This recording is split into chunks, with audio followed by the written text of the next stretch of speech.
بھائی دوستوں بزرگوں، اللہ پاک کا بے حد کرم اور اللہ کا بے حد احسان ہے کہ اللہ نے آپ کو اور ہمیں انسان بنا کر مسلمان بنایا۔ بے شک کسی بھی انسان کے لیے سب سے بڑے فخر کی چیز اور انسانوں کے لیے سب سے بڑی عزت کی چیز اور انسانوں کے پاس سب سے بڑا قیمتی سرمایہ جس کے ذریعے سے یہ انسان فخر کرے وہ اس انسان کا ایمان والا ہونا ہے۔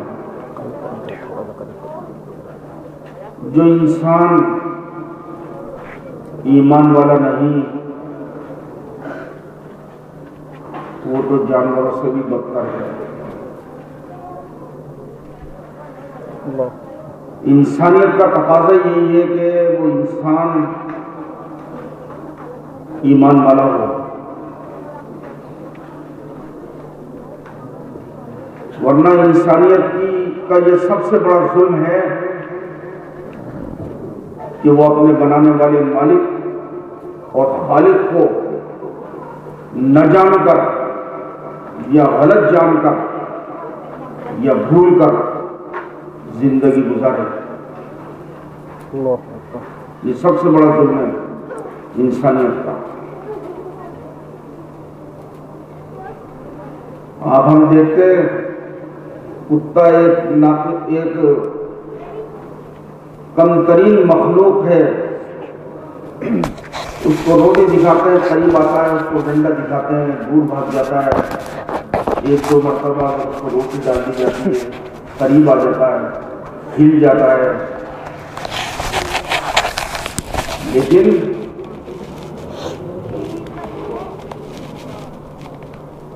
اپنے مالک سے تو یہ تو انسان ہے، یہ تو اشرف المخلوقات ہے۔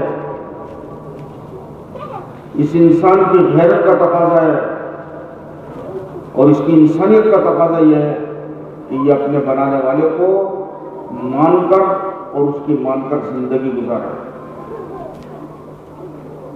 اس لیے اس انسان کا سب سے زیادہ قیمتی سرمایہ اس انسان کا مسلمان ہونا ہے۔ دوسرا بار اللہ نے احسان یہ کیا کہ مسلمان بنا کر اللہ نے محمد رسول اللہ صلی اللہ علیہ وسلم کی امت میں پیدا فرمایا۔ آپ کی امت میں پیدا فرمانا اس امت مسلمہ کے لیے ایک عظیم احسان ہے، کیونکہ یہ امت آئی سب سے بعد میں ہے لیکن جنت میں یہ سب سے پہلے جائے گی۔ محمد الرسول اللہ صلی اللہ علیہ وسلم کی وجہ سے حضرت موسیٰ علیہ السلام نے ایک مرتبہ اللہ پاک سے کہا، اللہ آپ نے مجھے بہترین امت دی، 40 سال تک 5 لاکھ آدمیوں کو روزانہ تم نے آسمان سے میٹھا اور نمکین، من اور سلوہ دونوں کھلایا۔ سورج نکلتا تو سورج سے ان کی حفاظت کے لیے بادل سایہ کرتا دن میں، رات ہوتی تو ایک مینار ظاہر ہوتا جس کے اندر روشنی رہتی، رات کو اس کے ذریعے سے اس وادی تیہ میں وہ مینار روشن ہو کر ان کو روشنی پہنچاتا تھا۔ اور موسیٰ علیہ السلام نے فرمایا کہ میری امت کا بنی اسرائیل کا چھوٹا سا بچہ پیدا ہوا چھوٹا سا ہے، اس کو کیسے لباس پہنا دیا جاتا، جیسے بچہ نشو نما پاتا ایسے اس کا لباس بھی نشو نما پاتا دوبارہ اس کو اتارنے کی ضرورت نہیں پڑتی تھی، بچہ بڑا ہوتا چلا جاتا تھا اور لباس اس کا بڑا ہوتا چلا جاتا تھا، یہاں تک کہ وہ اسی لباس کے ساتھ قبر میں چلا جاتا تھا۔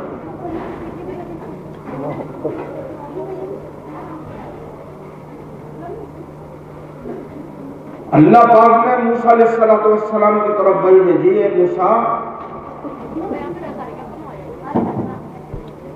آپ کی امت سے ہی نہیں تمام امتوں سے افضل میں ایک امت پیدا کروں گا، اور اس امت کا مرتبہ مخلوقات میں اس امت کا مرتبہ اور درجہ ایسا ہی ہے جیسا تمام مخلوقات پر میرا۔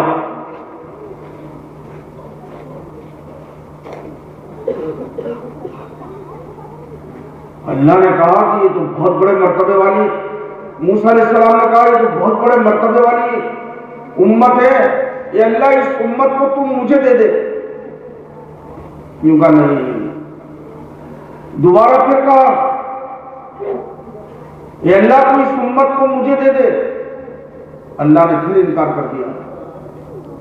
دوبارہ پھر کہا یہ اللہ اس امت کو تو مجھے دے دے، اللہ نے کہا نہیں، تمہارا زمانہ بہت پہلے کا ہے، وہ امت بہت بعد میں آئے گی۔ کہ اچھا یہ اللہ مجھے اس امت کے چہرے کو، اس امت کے چہروں کو دکھا دے، امتیوں کے چہروں کو دکھا دے، تاکہ میں ان کے چہرے کو تو دیکھ لوں کہ جن کا اللہ نے مخلوقات میں اتنا بڑا مرتبہ کر دیا۔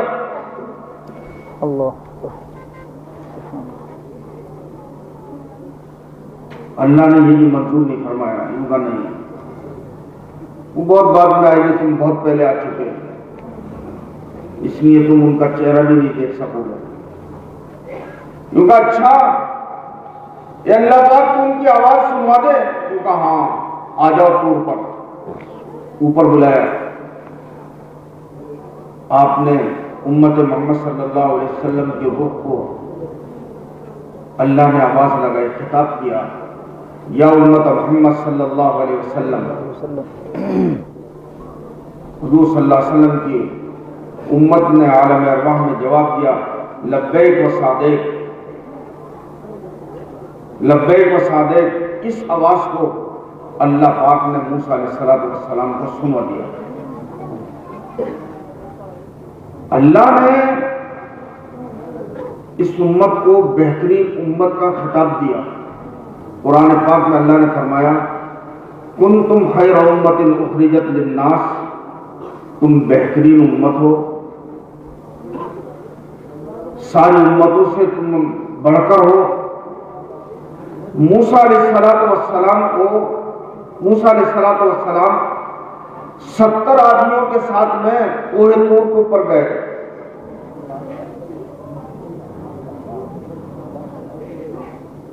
اپنی امت کی غلطی معاف کروانے کے لیے۔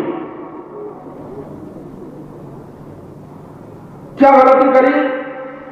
موسیٰ علیہ السلام طور پر گئے ہوئے تھے، پیچھے سے انہوں نے اللہ کو چھوڑ کر دوسرے کی عبادت کرنا شروع کر دیا۔ وہ ایسی بڑی غلطی تھی کہ اللہ نے اس غلطی کی معافی کے لیے بنی اسرائیل کے اوپر یہ لازم کر دیا کہ تمہاری توبہ جب قبول ہوگی فَاقْتُلُوا أَنفُسَكُمْ، تم اپنے آپ کو ہلاک کر لو، مار لو، قتل کر لو۔ اس معافی کے لیے کہ یہ بڑا سخت سزا ہے، اللہ گناہ بھی بہت بڑا اور پھر اس گناہ کی سزا بھی بڑی، اس کی معافی کے لیے 70 آدمیوں کو موسیٰ علیہ السلام کوہ طور کے اوپر لے کر گئے۔ اللہ پاک نے موسیٰ علیہ السلام کی کو کوئی جواب دینے کے بجائے یوں فرمایا،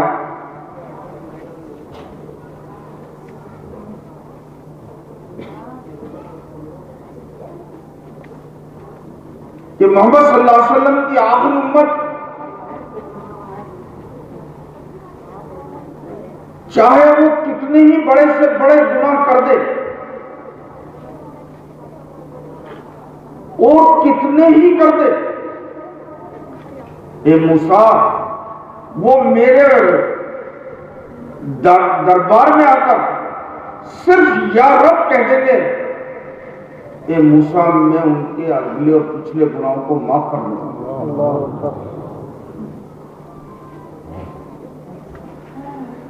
اسی لیے امام غزالی رحمۃ اللہ علیہ نے لکھا ہے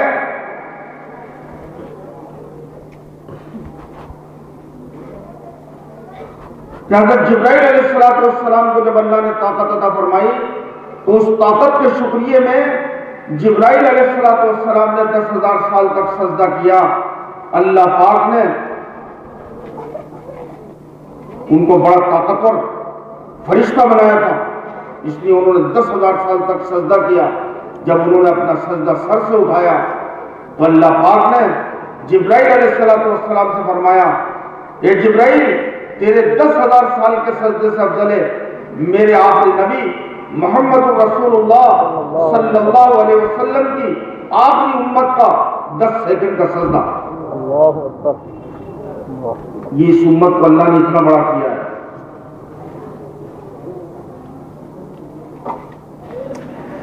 اس امت کو اللہ نے 4 بڑی کتابیں اتاری، ان میں سے سب سے بہترین کتاب اللہ نے اس امت کو دی اور وہ کلام اللہ ہے۔ اور اللہ نے اس قرآن حکیم کو جو اللہ کی ذات سے نکلا ہوا ہے، جب بھی اس نے تکلم کیا جو کبھی ختم نہیں ہوگا، جب اللہ پاک دنیا کو ختم کرنے کا ارادہ فرمائیں گے، قرآن پاک کو اللہ پاک آسمان پر اٹھائیں لیں گے، رات کو حافظ سوئیں گے، عالم سوئیں گے، اور صبح ان کے دلوں سے یہ نکال لیا جائے گا۔ یہ قرآن اللہ کی صفات میں سے، یہ کبھی ختم ہونے والا نہیں ہے، اس لیے یہ جس کے دل کے اندر ہوگا اللہ اس دل والے کو قبر میں عذاب نہیں دیں گے، مٹی اس کو کھا نہیں سکے گی، یہاں تک کہ روایت میں آتا ہے کہ جس کے دل کے اندر قرآن ہوگا جہنم کی آگ اس کو جلا نہیں سکے گی۔ اس لیے میرے بھائیوں، دوستوں، بزرگوں، ہم اپنے بچے کو سب سے پہلے جب وہ بولنے لگے تو اللہ کا نام سکھلائیں۔ حضور صلی اللہ علیہ وسلم نے فرمایا، جو عورت اور جو مرد اپنے بچے کو سب سے پہلے اللہ کہنا سکھلائے گا، جب بچہ بولے گا اللہ، اللہ اس کے سارے پچھلے گناہوں کو معاف کر دے گا، ماں اور باپ کو۔ اور جب وہ بولنے لگ جائے، سب سے پہلے قرآن اس کو سکھلائیں،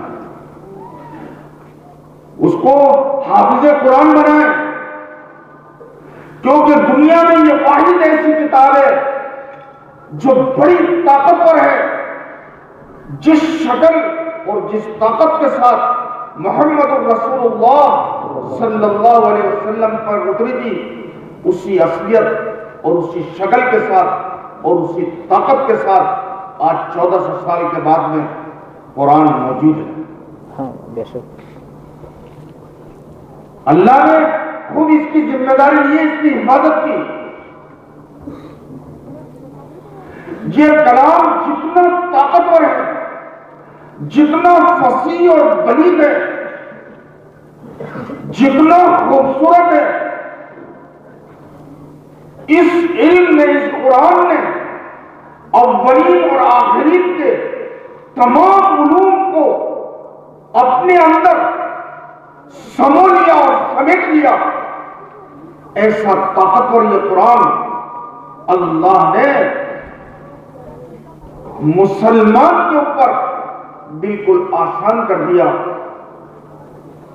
1.5 سال میں، 1 سال میں، 3 سال میں، کم و بیش اوقات میں جو مسلمان چاہے، جو مسلمان بچہ چاہے وہ اس کو حفظ کر سکتا ہے.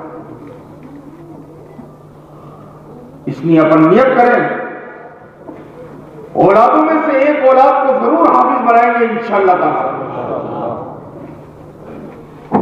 میرے بھائیوں دوستوں بزرگوں،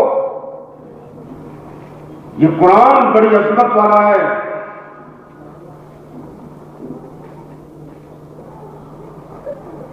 پہلے قرآن چھپا نہیں کرا کرتا تھا، لکھا جاتا تھا. ماں ایک حدیث طبرانی کی، حضور صلی اللہ علیہ وسلم نے فرمایا اپنی اولادوں کو 3 چیزیں سکھلاؤ.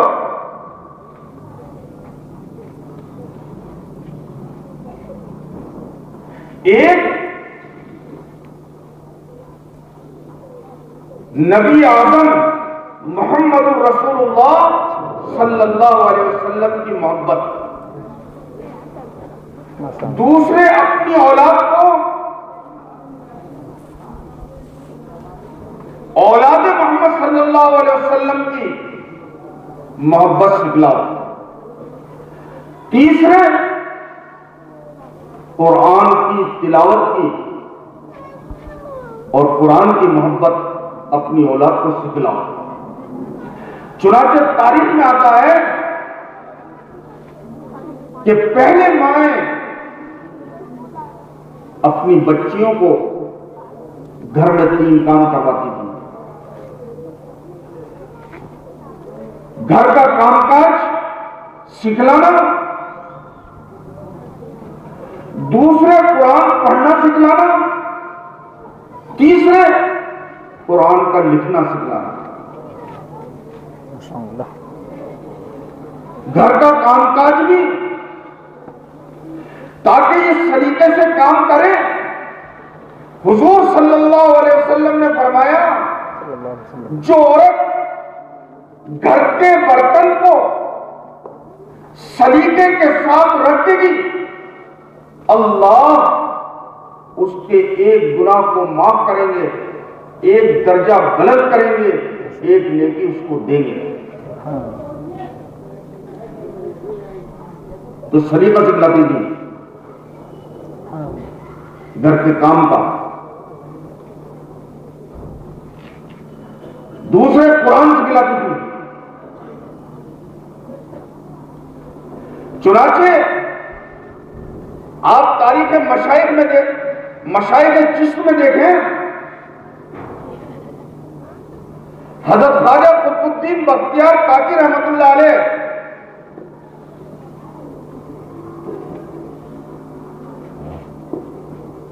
یتیم ہو گئے. ماں ان کو مدرسے میں چھوڑنے کے لیے جا رہی تھی. بیچ میں ایک اللہ والے ملے کہ میں ان کو چھوڑ کر آؤں گا.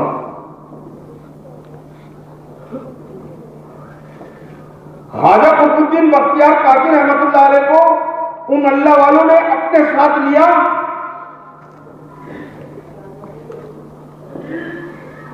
اور ادھر اللہ پاک نے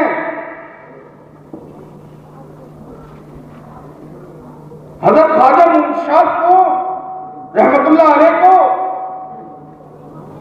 القا کیا کہ تمہیں ہندوستان جا کر فلاں بچے کو قرآن سکھلانا ہے. یہ فوراً آئے اور حضرت خواجہ قطب الدین بختیار کاکی رحمت اللہ علیہ کو قرآن پڑھانا شروع کیا. تو یہ آتا ہے کہ 14 پارے ان کو یاد تھے. کتنے؟ اس سے پہلے کہیں پڑھنے نہیں گئے، کسی مدرسے میں نہیں بیٹھے، کسی مکتب میں نہیں بیٹھے، کسی کے پاس نہیں پڑھا. گھر کا ماحول تھا ماں ان کو دودھ پلاتی تھی، ماں ان کو پانی پلاتی تھی، ماں ان کو لقمہ دیتی تھی اور قرآن پڑھتی رہتی تھی. وہ قرآن ان کے دل کے اندر بس گیا. جب پڑھنے، جب بولنا انہوں نے شروع کیا تو قرآن ہی بولنا شروع کیا اور 14 پارے ان کو یاد تھے. اللہ اکبر، سبحان اللہ، ماشاء اللہ.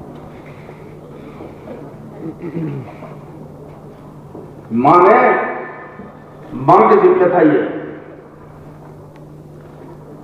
اچھا طریقہ، اچھے طریقے سے گھر کے کام کاج کو سکھلانا، قرآن کو پڑھانا.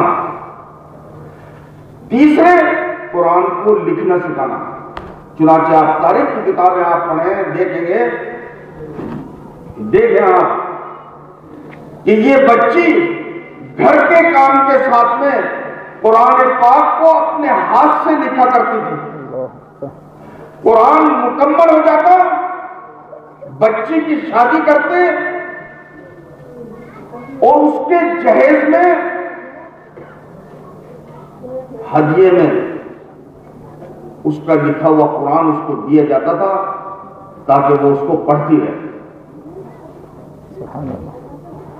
میرے بھائیوں، دوستوں، بزرگوں، آج ہم نے قرآن کو چھوڑا، قرآن والی زندگیوں کو چھوڑا. آج ہمارے گھروں میں بجائے قرآن کی آواز کے جن چیزوں کو مٹانے کے لیے اور جن چیزوں کو ختم کرنے کے لیے جناب رسول اللہ صلی اللہ علیہ وسلم تشریف لائے، آج وہی چیز ہمارے گھروں میں ہے. آپ صلی اللہ علیہ وسلم نے فرمایا، بخاری کی روایت ہے، میں لہو اور لعب اور گانوں کے آلات کو ختم کرنے کے لیے بھیجا گیا ہوں. اللہ نے مجھے حکم دیا ہے کہ میں گانے والی چیزوں کو میں ختم کر دوں اور ان کو مٹانے کے لیے آیا ہوں. ورنہ میرے بھائیوں، دوستوں، بزرگوں، اس انسان کی لذت کے لیے اور اس انسان کے آرام کے لیے اور اس انسان کے سکون کے لیے اللہ نے اپنا پاک نام دیا ہے اور اپنے نبی محمد الرسول اللہ صلی اللہ علیہ وسلم کا پاک درود دیا ہے. رات میں نیند نہیں آتی بغیر گولی کھائے ہوئے، دیکھو اس کی دوا، دیکھو الا بذکر اللہ تطمئن القلوب. اللہ کا نام لو، اللہ کا ذکر کرو، درود پاک پڑھو، کیونکہ دل کو سکون آئے گا، نیند آئے گی. ہر سختی میں سے راستہ ملے گا، ہر تنگی میں سے راحت ملے گی درود پاک کے پڑھنے کے اوپر.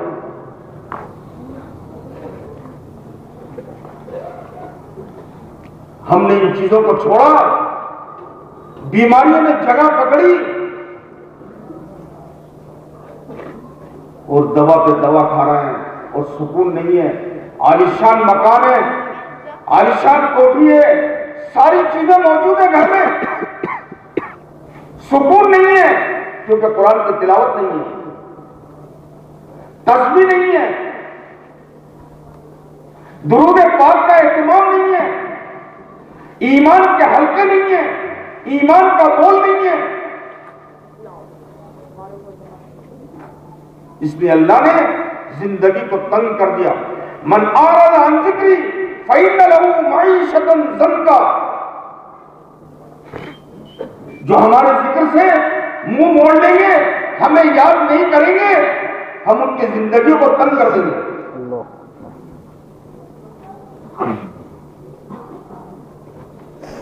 ہم ان سے سکون کو چھین لیں گے. وہ نرم بستر پر کو نیند نہیں آئے گی، ان کو آرام نہیں ملے گا، راتیں کروٹوں میں گزر جائیں گی۔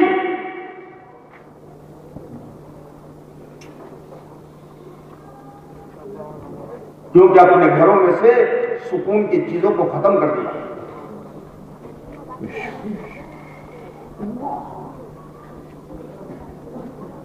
مسلمانوں کے گھر تھے جہاں سے قرآن پاک کی تلاوت کی آوازیں آتی تھی، اللہ کے ذکر کی آوازیں آتی تھی۔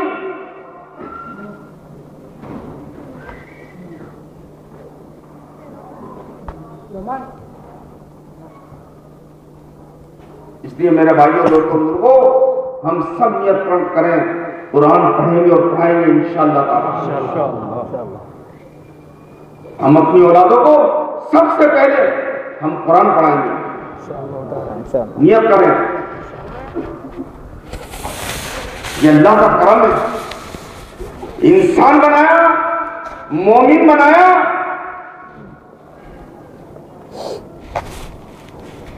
حضور صلی اللہ علیہ وسلم کی امت کو پیدا فرمایا، قرآن جیسی عظیم کتاب کی،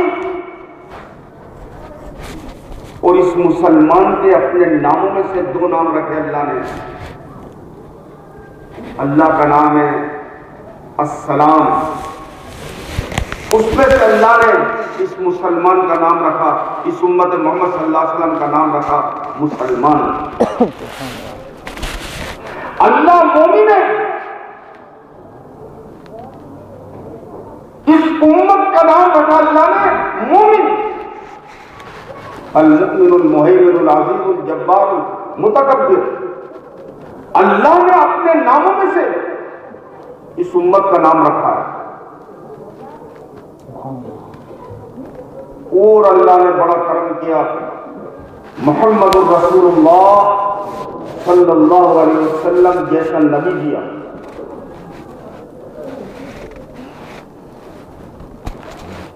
حدیث میں آتا ہے اول ما خلق اللہ نوری، اللہ پاک نے سب سے پہلے محمد رسول اللہ صلی اللہ علیہ وسلم کے نور کو پیدا کیا۔ یا صاحب الجمال و یا سید البشر من وجهك المنیر لقد نور القلم لا يمكن الثناء كما كان حقه بعد از خدا بزرگ کوئی قصہ مختصر۔ اللہ نے آپ کے نور سے فرشتوں کو بنایا، جنت کی نعمتوں کو بنایا، چاند کو روشنی دی، ستاروں کو روشنی دی، سورج کو روشنی دی، یہاں تک کہ قیامت تک آنے والے جتنے چرند اور پرندے اور جتنے درندے اور جتنے انسان ہیں، ان تمام انسانوں کی آنکھوں کی روشنی جناب رسول اللہ صلی اللہ علیہ وسلم کا نور کا پرتو ہے۔ اسی لیے روایتوں میں آتا ہے جب جناب رسول اللہ صلی اللہ علیہ وسلم سب دوپہری میں چلا کرتے تو سورج باوجود اپنی تیزی کے محمد صلی اللہ علیہ وسلم پر اپنی شعاعیں نہیں ڈال سکتا تھا، بغیر بادل کے آپ کے اوپر شعاعیں نہیں پڑا کرتی تھی۔ ایک صحابی ہے وہ یہ فرماتے ہیں رات میں ہمیں حضور صلی اللہ علیہ وسلم کو اگر تلاش کرنا ہوتا اور دیکھنا ہوتا تو کسی سے پوچھنے کی ضرورت نہیں پڑتی تھی، جدھر روشنی افق میں زیادہ ہوتی ادھر ہی ہم جاتے اور محمد رسول اللہ صلی اللہ علیہ وسلم کو پا لیتے تھے۔ ایسے بڑے نبی کی اللہ نے حضرت عمر فاروق رضی اللہ تعالیٰ عنہ جب نعوذ باللہ محمد رسول اللہ صلی اللہ علیہ وسلم کو ناپید کرنے کے لیے 100 اونٹوں کے لالچ میں جب جا رہے ہیں، راستے کے اندر دیکھا چند لوگوں نے گائے کے ایک بچڑے کو پکڑ رکھا ہے اور اس کے پیٹ میں سے آواز آ رہی ہے یا آل ذریع امر النجیع رجل یصیح بلسان فصیح يدعو إلى شهادة أن لا إله إلا الله وأن محمد رسول الله صلی اللہ علیہ وسلم. یہ آنے لگی بڑی نجات کی بات، بڑی کامیابی کی بات قیامت تک کے آنے والے انسانوں کے لیے. ایک انتہائی حسین و جمیل خوبصورت آدمی انتہائی فصیح اور بلیغ زبان میں لوگوں کو بلا رہے ہیں لا الہ الا اللہ محمد الرسول اللہ کی طرف.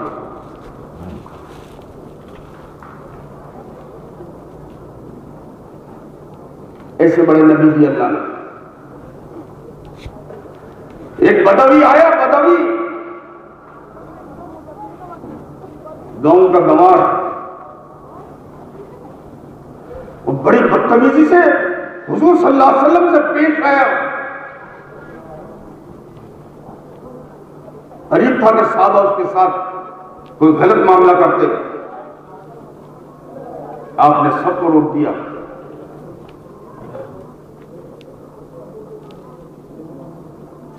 اس نے کہا میں نعوذ باللہ آپ کو ناپید کرنے کے ارادے سے آیا ہوں. تو تیرا ارادہ اس شرط پر ترک کر سکتا ہے. اپنے اونٹ کے کجاوے کے پاس گیا بھاگ کے، اور سامان اس میں سے نکال کے ایک مری ہوئی گو کو لے کر آیا اور اس گو کو پھینک دیا حضور صلی اللہ علیہ وسلم کے سامنے اور یوں کہا اگر یہ گو میری گواہی دے دے گی یہ مری ہوئی تو میں اپنے ارادے کو ترک کر لوں گا اور آپ کی رسالت کا اقرار کر لوں گا. آپ صلی اللہ علیہ وسلم نے اس گو سے اشارہ کر کے کہا تو کس کی عبادت کرتی ہے؟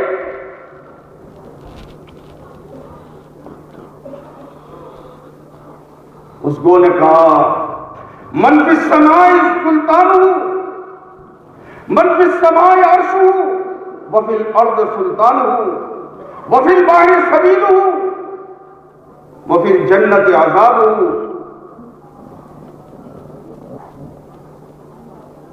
وفی جہنم عقابہ. میں اس اللہ کی عبادت کرتی ہوں جس کا عرش ساتوں آسمانوں کے اوپر ہے، جس کی حکومت زمینوں پر ہے، جس نے دریاؤں میں اور سمندروں میں راستے بنا رکھے ہیں، جس نے ثواب کے لیے جنت تیار کر رکھی ہے اور عذاب کے لیے جہنم تیار کر رکھی ہے.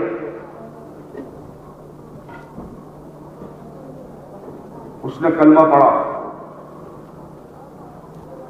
ایمان والا ہو گیا.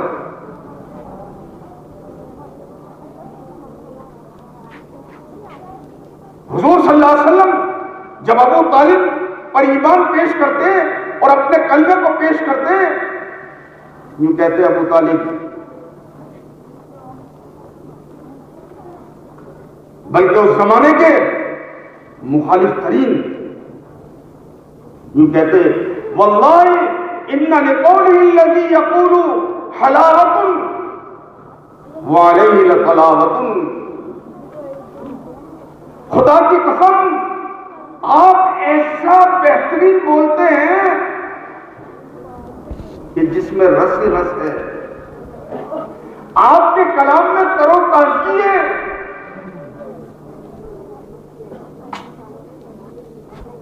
ایسے بڑے نبی ہمیں اور آپ کو اللہ نے دیے، یہ اس اللہ کا بڑا کرم اور اس اللہ کا بڑا احسان ہے.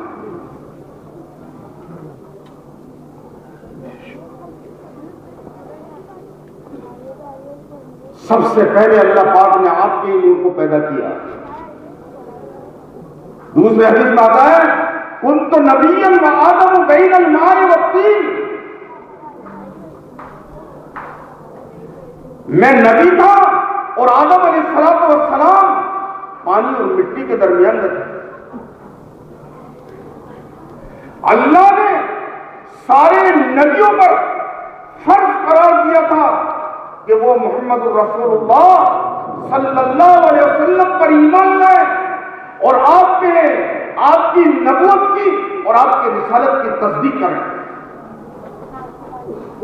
چنانچہ 1,24,000 نبیوں نے اپنے اپنے زمانے میں محمد الرسول اللہ صلی اللہ علیہ وسلم کی نبوت کی اور آپ کی رسالت کی ہر نبی نے تصدیق کی،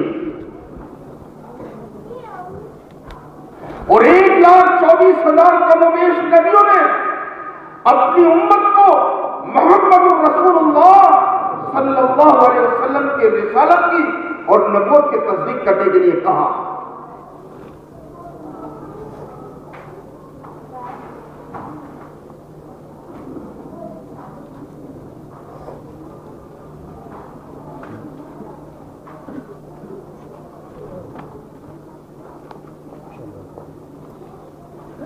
میرے بھائیوں، دوستوں، بزرگوں، اللہ نے سب سے بڑے نبی دیے ہیں۔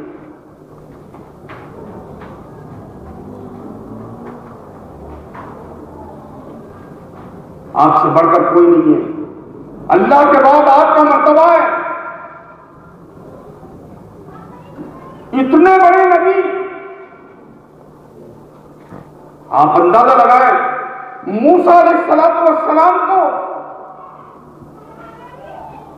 کلیم اللہ کا لقب ملا، کوہ طور کے اوپر اللہ سے ضد کری، ذرا ایک جھلک کو دکھا دو، کیونکہ تم دیکھ نہیں سکو گے، لن ترانی، نہیں دیکھ سکو گے، کیونکہ نہیں، معمولی سی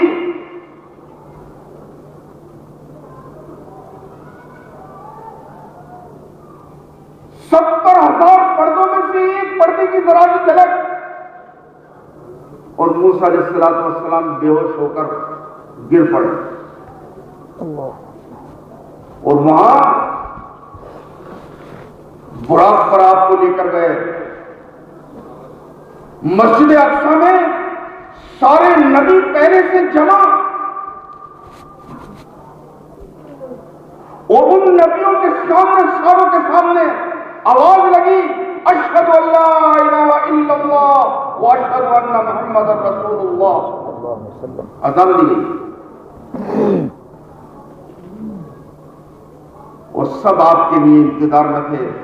آپ جیسے آگے بڑھتے چلے گئے، سب جگہ دیتے گئے، اور آپ نے امامت فرمائی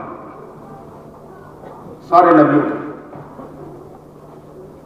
اور پھر آپ وہاں سے براق سے سدرۃ المنتہا تک گئے، اس سے آگے جبرائیل علیہ السلام بھی نہ جا پائے۔ اللہ نے مخمل کا ایک بہترین ٹکڑا رفرت وہ بھیجا، اس پر آپ تشریف فرما ہوئے،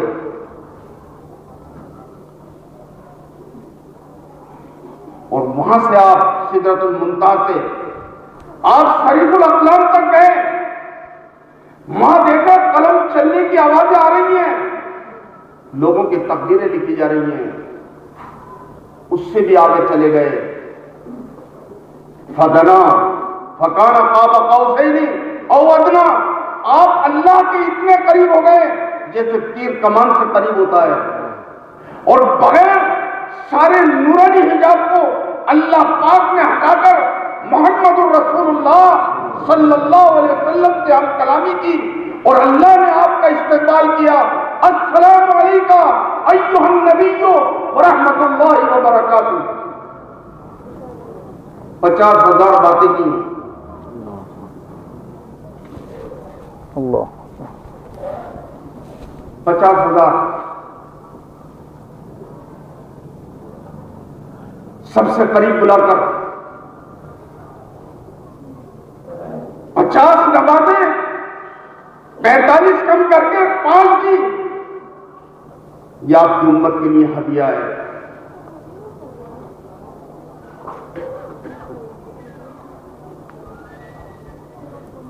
اے اللہ، یہ تو میری امت کے لیے ہدیہ ہو گیا، آپ نے ابراہیم کو خلیل اللہ اور موسیٰ کو کلیم اللہ اور عیسیٰ علیہ السلام کو روح اللہ کا لقب دیا، میرے لیے کیا ہے؟ یوں کہا اے میرے نبی محمد صلی اللہ علیہ وسلم، آپ میرے محبوب ہو، آپ حبیب اللہ ہیں۔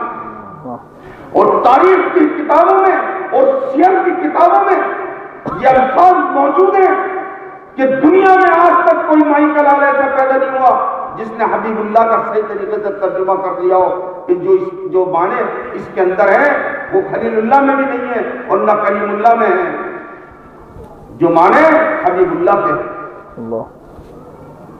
میرے بھائی، ولی کو تو ولی پہچان سکتا ہے،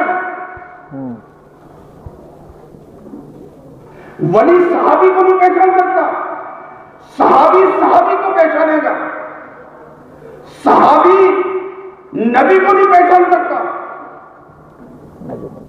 نبی کو تو نبی پہچانے گا، اور نبی کو اور نبی خاتم النبیین کو نہیں پہچان سکتا۔ خاتم النبیین کو تو جو پہچانے گا وہ اللہ پہچانے گا۔ اس لیے آپ سے بڑا مرتبہ کسی کا ہے ہی نہیں، آپ سید الاولین والآخرین ہیں۔ اللہ کی سب سے زیادہ قیمتی نعمتیں، اللہ کے جتنے غیبی خزانے ہیں اور اللہ نے جتنی چیزیں بنائی ہیں ان میں سب سے زیادہ قیمتی چیز محمد رسول اللہ صلی اللہ علیہ وسلم کی ذات مبارک ہے۔ میرے بھائیوں، دوستوں، بزرگوں، ایسی عظیم ذات، ایسی پاک ذات، ایسی معصوم ذات جن سے کبھی گناہ صادر ہی نہیں ہوا، گناہ کا واہمہ بھی پیدا نہیں ہوا، آپ ماں کے پیٹ سے صاف ستھرے پیدا ہوئے، نہ آپ کے ناف تھی نال اور نہ آپ مقتول پیدا ہوئے، اور آپ پیدا ہوتے ہی سجدے پہ گر گئے، اس لیے آسمان سے ستارے سجدے میں بالکل زمین کے قریب ہو گئے، اور دنیا کی جتنی بھی چیزیں تھیں وہ سب سجدے میں گر گئی۔ یہاں تک کہ پتھر بلیوں کی شکل میں اللہ نے ان کو بنا دیا اور وہ سب سجدے میں گر گئے، کیونکہ اللہ کے نبی پیدا ہوتے سجدے میں گر گئے۔ ایسے بڑے نبی کو، ایسے معصوم نبی کو، ایسے مقرب نبی کو، جس کو 1,24,000 نبیوں کو جو خوبیاں دی تھی وہ اکیلے جناب رسول اللہ صلی اللہ علیہ وسلم کو اللہ پاک نے دی، وہ تمام معجزے جو 1,24,000 نبیوں کو دیے، اللہ نے وہ تمام معجزے محمد الرسول اللہ صلی اللہ علیہ وسلم کو دیے۔ میرے بھائیوں، دوستوں، بزرگوں، ایسے بڑے نبی کو اللہ نے جو دنیا میں بھیجا وہ کس لیے ہے؟ آپ صلی اللہ علیہ وسلم کو جو دنیا میں مبعوث فرمایا وہ کس لیے ہے؟ یہ ایک سوچنے کی چیز ہے۔ اتنے بڑے نبی کو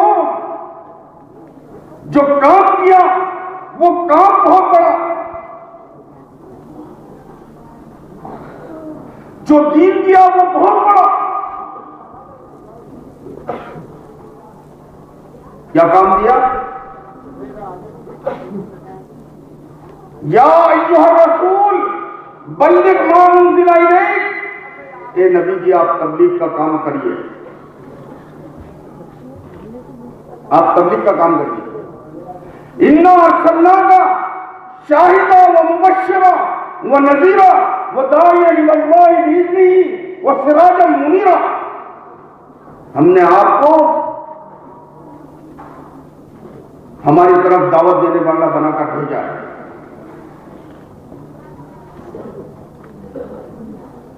آپ کے بعد کوئی نبی نہیں آئے گا.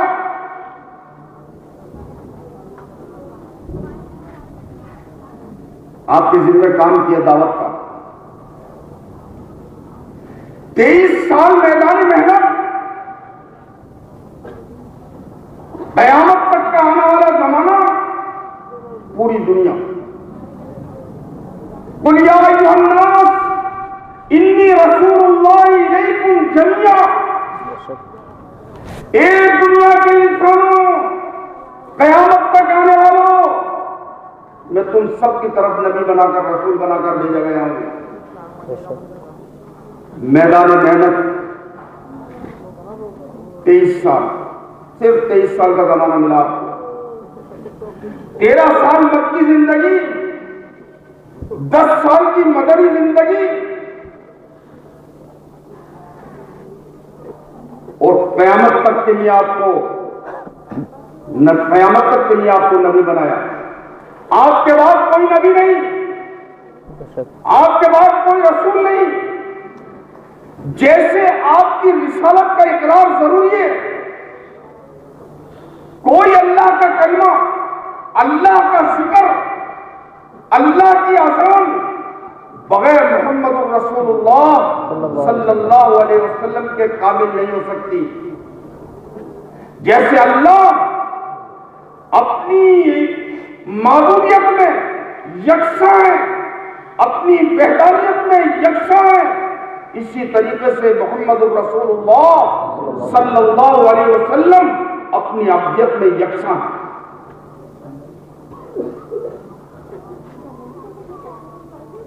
معراج میں اللہ نے آپ سے پوچھا، میرے محبوب آپ کو کون سا لقب پسند ہے؟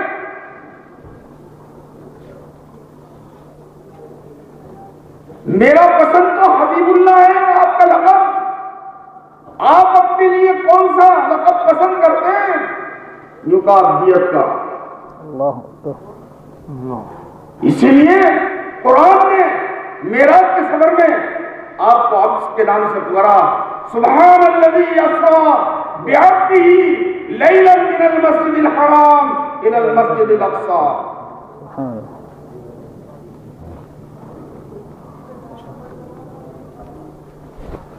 میں یہ کہہ رہا تھا، قیامت تک کا زمانہ 23 سال آپ کو ملے.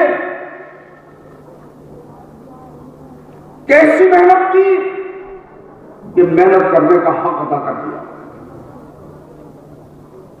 ایک مرتبہ آپ سفر سے تشریف لائے. جب آپ سفر سے واپس آتے، سب سے پہلے بیٹی کے پاس جاتے.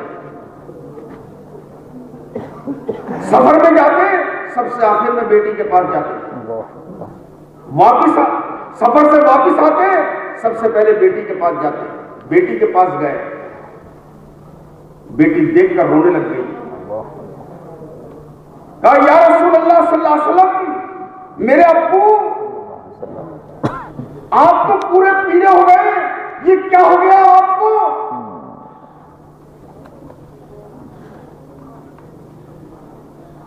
آپ کے کپڑے میلے ہو رہے ہیں، آپ کا جسم کمزور ہو رہا ہے. بیٹی محمد رسول اللہ صلی اللہ علیہ وسلم کی پیشانی کو چوم رہی ہے اور رو رہی ہے. میرا باپ یہ کیا حال ہو گیا آپ کا؟ آپ کا رنگ پیلا پڑ گیا. اور پھر پیشانی کو بوسہ دیا، اور پھر روئی، اور پھر پیشانی کو بوسہ دیا، اور پھر روئی زور سے اور چپک گئی. حضور صلی اللہ علیہ وسلم نے بھی آپ کو گلے سے لگا لیا اور یہ فرمایا، بیٹی غم مت کر، فکر مت کر، اللہ تیرے باپ کی بات کو ہر کچے اور پکے مکان میں، ہر غریب اور مالدار کے مکان میں پہنچا کر رہے گا. جو اس کو قبول کرے گا اللہ اس کو عزت دے گا، اور جو اس بات کو قبول نہیں کرے گا اللہ دنیا کے نقشوں میں اس کو ناکامیاب کر دیتا اور اس کو ذلیل کر دیتا. میری بیٹی، تیرے باپ کی بات جہاں جہاں تک رات پہنچتی ہے وہاں تک تیرے باپ کی بات کو اللہ پہنچائے. یہ کام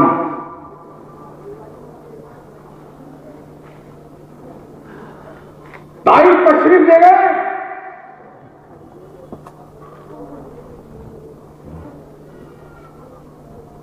کہاں ایمانی زندگی اختیار کرو، ایماندار بن کر زندگی گزارو.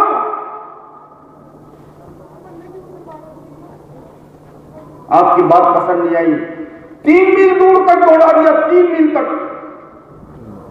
کون دوڑا ہے؟ محبوب اعظم. وہ پتھر مار رہے ہیں. کیا آپ سے زیادہ کوئی قیمتی تھا ہو سکتا ہے؟ اور اللہ دیکھ رہا ہے، اللہ دیکھ رہا ہے. یہاں تک کہ آپ بے ہوش ہو کر اور زمین کے اوپر گر پڑے. محبوب اعظم نہ کوئی اٹھانے والا، نہ کوئی سہارا دینے والا.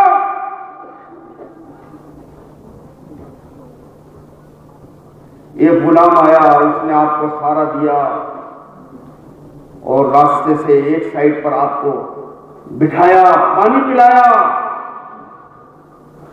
جبرائیل علیہ السلام تشریف لے آئے. آپ کی قوم نے آپ سے جو بات کری اللہ نے وہ سن لی ہے. میرے ساتھ بھی یہ فرشتہ ہے، آپ حکم دیں ان دونوں پہاڑوں کو ملا دیں. آپ کی ذات رحیم و کریم ذات ہوگا نہیں. میں دنیا میں اس لیے نہیں آیا ہوں یہ لوگ حق کو قبول کریں گے، خدا نہ خواستہ یہ نہیں قبول کریں گے تو ان کی نسلیں قبول کریں گے. اور ہندوستان کو سب سے پہلے آئے ایمان اور اعمال لے کر وہی طائف والے محمد بن قاسم ثقفی، کیونکہ ان کے پشت میں ہندوستان کا ایمان تھا، ہندوستان کا عمل تھا.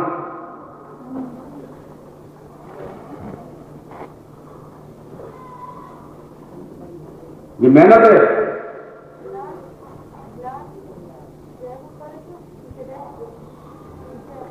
اس کام کے لیے آپ تشریف لائے.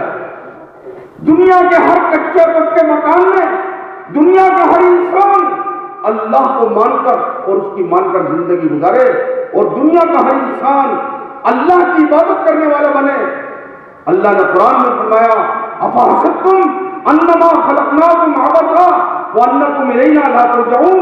اے انسانوں، تمہارا یہ گمان ہے ہم نے تمہیں یہ دنیا میں تمہیں یوں بیکار پیدا کر دیا، تم ہمارے پاس لوٹ کر آؤ گے. وما خلقت الجن والانس الا لیعبدون. اللہ نے تمام انسانوں اور جناتوں کو اپنی عبادت اور اپنی پرستش کے لیے دنیا میں بھیجا ہے. اس لیے دنیا انسانیت کے لیے ضروری ہے کہ وہ اپنے مالک بنانے والے کو، ایک واحد القہار کو پہچان کر اس کی طاقت کو تسلیم کر کر اور دنیا میں زندگی گزارے، دوسرے اس کی عبادت کریں.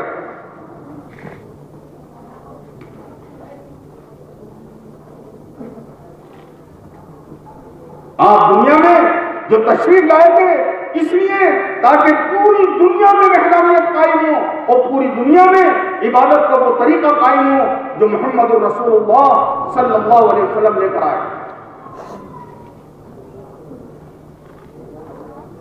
تیسری چیز، دنیا کے انسان بھلے بن کر زندگی گزارے. آپ نے فرمایا ربکم واحد واب واحد، تمہارا رب بھی ایک ہے اور تمہارا باپ بھی ایک ہے، آدم علیہ الصلوۃ والسلام.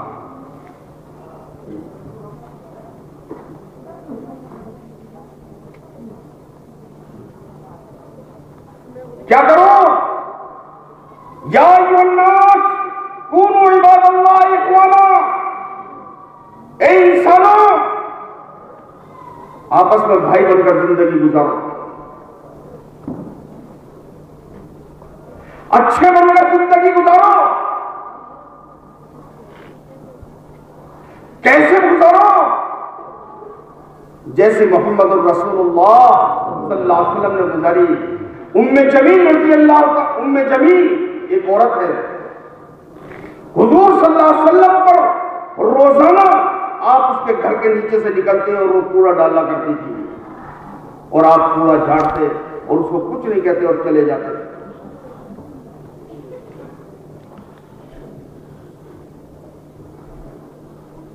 روز کچھ دن ایسا ہوا کہ اس نے کوڑا ڈالنا چھوڑ دیا.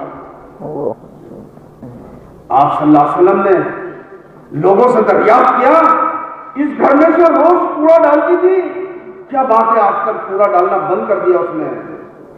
کبھی اولانا نہیں کیا، کبھی برا بلا نہیں کہا، یہ نہیں کہا تجھے دکھتا نہیں ہے، نیچے آ، کچھ نہیں کہا. معلوم ہوا آپ کو وہ بیمار ہے.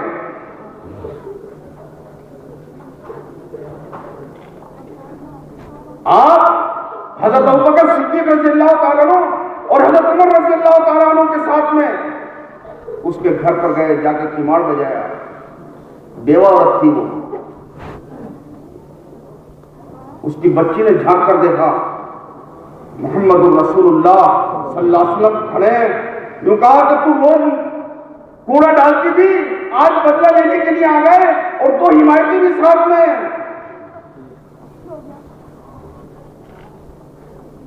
وہ بیمار تھی، بوڑھی ہو چکی تھی. کہنے لگی اب آ گئے تو دروازہ تو کھولو. دروازہ کھولا، آپ اندر چلے گئے. بستر پر بیٹھی گردن جھکائے ہوئے. پوچھا کیسے آئے؟ یوں کہا تمہاری مزاج کرسی کے لیے آیا ہوں. میری بیمار کرسی کے لیے؟ ہاں، کہ میں نے تو معاملہ آپ کے ساتھ اتنا خراب اور آپ کا معاملہ میرے ساتھ اتنا بڑھیا. پھر تو آپ حق بات کہتے ہیں. کیا ہے آپ کا حق؟ کیونکہ لا الہ الا اللہ محمد الرسول اللہ صلی اللہ علیہ وسلم. اللہ پاک نے موسیٰ علیہ السلام کی طرف وحی بھیجی، اے موسیٰ میں تمہیں ایسا عمل بتاؤں کہ تمام مخلوقات جس پر سورج طلوع ہوتا ہے اس کے برابر تمہیں ثواب اور اجر ملے، اور وہ سب تمہاری مغفرت کی دعا میں لگے. موسیٰ علیہ السلام نے فرمایا یہ اللہ ضرور بتا، ایسا وہ کون سا عمل ہے کہ جو تمام مخلوقات کے برابر تو اجر بھی دے، اور وہ تمام مخلوقات میرے لیے مغفرت کی بھی دعا کریں. جو فرمایا اللہ پاک نے موسیٰ علیہ السلام سے کہ جب تجھے تکلیف پہنچے تو تو اس تکلیف کے اوپر صبر کر. کیونکہ مسلمان بدلہ نہیں لیتا.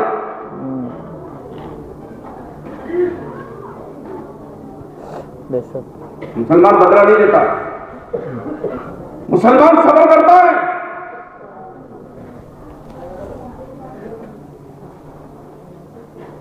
مسلمان کی مسجد کی زندگی اور مسلمان کے بازار کی زندگی برابر ہے.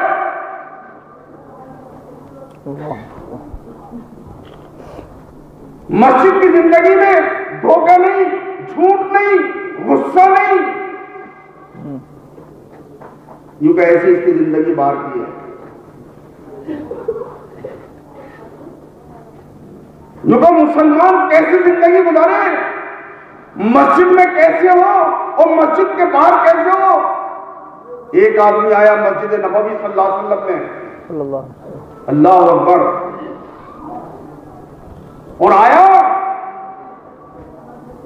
اور آ کر تھوڑی سی دیر بیٹھا، اٹھا اور پیشاب کرنے لگ گیا مسجد نبوی میں اندر ہی.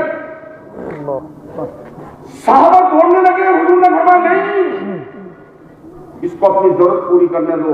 اگر اس کو اس وقت روک دیا تو اس کو تکلیف ہوگی. کیونکہ مسلمان کسی کو تکلیف نہیں دیتا.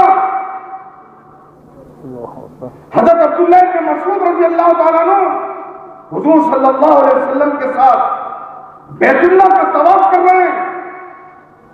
آپ صلی اللہ علیہ وسلم بیت اللہ کا طواف کرتے ہوئے یوں کریں بیت اللہ تو کتنی عظمت والا ہے, تو کتنی شان والا ہے, کتنے علو مرتبہ والا ہے, لیکن اے بیت اللہ تیری سے بھی بڑی شان والا اور بڑے مرتبے والا اور بڑی عظمت والا ہے. حضرت عبداللہ بن مسعود رضی اللہ تعالیٰ عنہ فرماتے ہیں میں نے اپنے کانوں کو حضور صلی اللہ علیہ وسلم کے قریب کر لیا اور میں نے کہا یا رسول اللہ صلی اللہ علیہ وسلم کون ہے؟ آپ نے فرمایا وہ مسلمان ہے. اللہ وہ کسی مسلمان کی آبرو ریزی کر دینا بیت اللہ کو ڈھا دینے سے زیادہ ہے. اللہ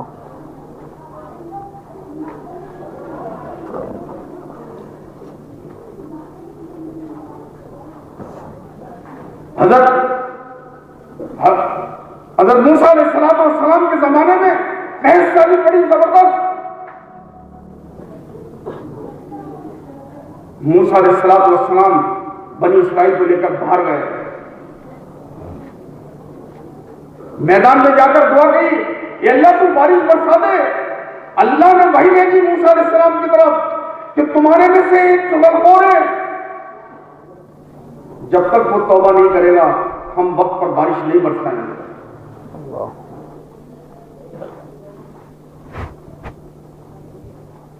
جو مسلمان کی چغلخوری کرے حضور نے فرمایا وہ ہم میں سے نہیں.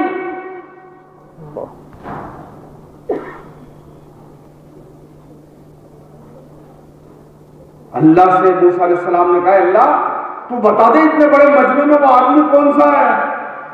اللہ نے کہا ہم تو اسی چیز کے لیے تو منع کر رہے ہیں چغلخوری کے لیے.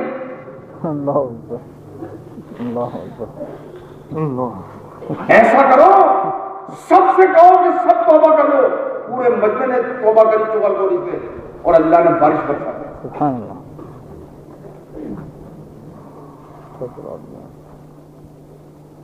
یہ مسلمان کی زندگی. جیسے اعمال اوپر جاتے ہیں ویسے ہی حالات نیچے آتے ہیں. ان اعمالکم اموالکم, تمہارے اعمال تمہارے ہاتھ میں. اچھے کام کرو گے اچھے حالات آئیں گے, برے کام کرو گے برے حالات آئیں گے.